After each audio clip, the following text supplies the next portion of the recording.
DU में मनुस्मृति पढ़ाने पर बड़ा बवाल।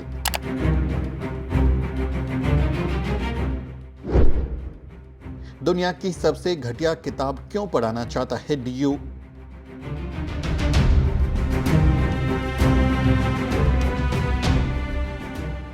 भारत को जातियों में बांटने और देश को तोड़ने वाली किताब मनुस्मृति एक बार फिर से चर्चा में है। ताज़ा विवाद ये है कि अब दिल्ली यूनिवर्सिटी में दुनिया की सबसे खराब किताब मानी जाने वाली मनुस्मृति को पढ़ाने की वकालत की गई है। जिस किताब को बाबा साहेब डॉक्टर अम्बेडकर ने पूरी दुनिया के सामने जलाया था, उसी मनुस्मृति को क्लासरूम में पढ़ाने की मनुवादियों ने साजिश रच डाली। बाकायदा एक प्रस्ताव पास कर डीयू में एलएलबी की पढ़ाई कर रहे छात्रों को मनुस्मृति पढ़ाने का ऐलान किया गया, लेकिन इस बात ने ऐसा तूल पकड़ा कि डीयू बैकफुट पर आ गया। डीयू के वाइस चांसलर योगेश सिंह ने गुरुवार को साफ किया कि मनुस्मृति के सुझावों को खारिज कर दिया गया है, छात्रों को इसे नहीं पढ़ना होगा। हालांकि जब तक वाइस चांसलर की तरफ से स्पष्टीकरण दिया जाता, तब तक ये खबर जंगल में आग की तरह फैल गई। टीचर्स और प्रोफेसर के संगठनों समेत देश की प्रमुख विपक्षी पार्टी कांग्रेस, बहुजन समाज पार्टी, वंचित बहुजन अघाड़ी समेत सभी विपक्षी दलों ने इस मुद्दे पर दिल्ली यूनिवर्सिटी के साथ साथ मोदी सरकार को निशाने पर लिया। कांग्रेस ने प्रधानमंत्री नरेंद्र मोदी पर निशाना साधते हुए आरोप लगाया कि ये सब संविधान और बाबा साहेब भीमराव अम्बेडकर की विरासत पर हमला है। दरअसल गुरुवार को खबर सामने आई कि दिल्ली यूनिवर्सिटी के एलएलबी के छात्रों को मनुस्मृति पढ़ाने के प्रस्ताव पर चर्चा की जाने वाली है। शुक्रवार यानी 12 जुलाई को अकादमी परिषद की बैठक होगी, जिसमें इस पर चर्चा होगी। Faculty of law first year और थर्ड ईयर के स्टूडेंट्स को मनुस्मृति पढ़ाने के लिए सिलेबस में बदलाव चाहता है। इसके लिए यूनिवर्सिटी के फैसले लेने वाली सर्वोच्च संस्था से मंजूरी मांगी गई है। न्यायशास्त्र विषय के सिलेबस में बदलाव एलएलबी के पहले और छठे सेमेस्टर से संबंधित है। बताया गया कि 2 किताबों को सिलेबस में शामिल करने की बात की गई। वहीं जब दिल्ली यूनिवर्सिटी में मनुस्मृति पढ़ाए जाने की तैयारियों की जानकारी सामने आई, वैसे ही इसकी आलोचना शुरू हो गई। आनंद फानन में यूनिवर्सिटी के वीसी योगेश सिंह सामने आए और उन्होंने पूरे मामले पर सफाई दी। उन्होंने कहा, दिल्ली यूनिवर्सिटी के फैकल्टी ऑफ लॉ के जरिए आज एक प्रस्ताव पेश किया गया था। इस प्रस्ताव में उन्होंने न्यायशास्त्र विषय में बदलाव का सुझाव दिया था। इसमें से एक बदलाव मनुस्मृति को शामिल करने को लेकर था। हमने किताबों को शामिल करने और फैकल्टी के जरिए बदलाव के प्रस्ताव दोनों को ही खारिज कर दिया। इस तरह की कोई भी चीज छात्रों को नहीं पढ़ाई जाएगी। यानी मामले ने तूल पकड़ा तो डीयू ने मनुस्मृति पढ़ाने का फैसला वापस ले लिया।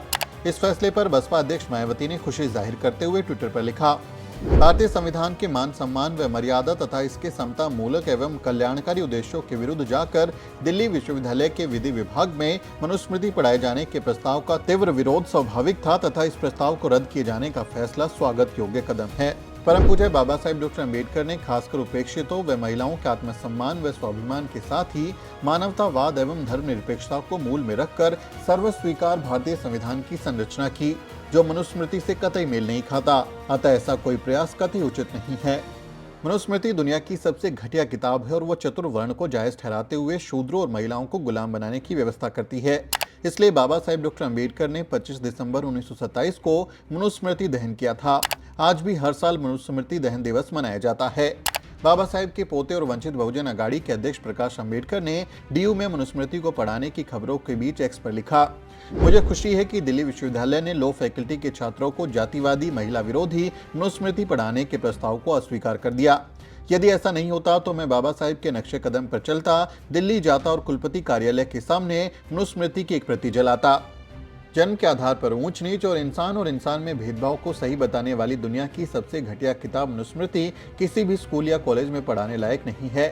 लेकिन जो लोग मनुवादी हैं और चाहते हैं कि इस देश में बाबा साहेब डॉक्टर अम्बेडकर का संविधान ना चले बल्कि मनुस्मृति का राज चले, ऐसे लोग आए दिन नई नई साजिशें रचते रहते हैं। लेकिन बहुजन समाज अब जाग चुका है और ऐसी साजिशों का मुंह तोड़ जवाब देने के लिए तैयार है। इस फैसले पर मनुस्मृति पर आप क्या सोचते हैं, कमेंट करके जरूर बताएं। आपसे अपील है वीडियो को शेयर करें और द न्यूज़ वीक को सब्सक्राइब करना ना भूलें। वीडियो के अंत में आपसे एक छोटी सी अपील। साथियों, अगर आपको द न्यूज़ वीक का काम पसंद है और आप चाहते हैं कि हम यूं ही अम्बेडकरवादी पत्रकारिता करते रहें, तो हमारी आर्थिक मदद जरूर करें। आप अपनी स्क्रीन पर दिखाई दे रहे इस क्यूआर कोड को स्कैन करें और न्यूज़ वीक फाउंडेशन के खाते में अपनी दान की राशि भेजें। क्यूआर कोड के अलावा आप यूपीआई के जरिए भी मदद कर सकते हैं। आप हमारी यूपीआई आईडी newsweek@yes बैंक पर भी मदद भेज सकते हैं।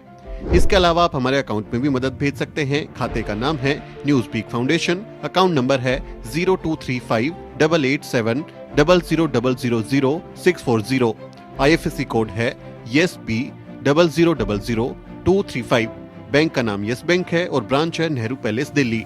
आप डोनेशन के एवज में इनकम टैक्स में भी छूट पा सकते हैं। डोनेशन की रसीद पाने के लिए ट्रांजैक्शन का स्क्रीनशॉट हमें भेजें। टाइप करें डोनेशन स्पेस आपका नाम और हमें 8595794224 पर व्हाट्सएप करें।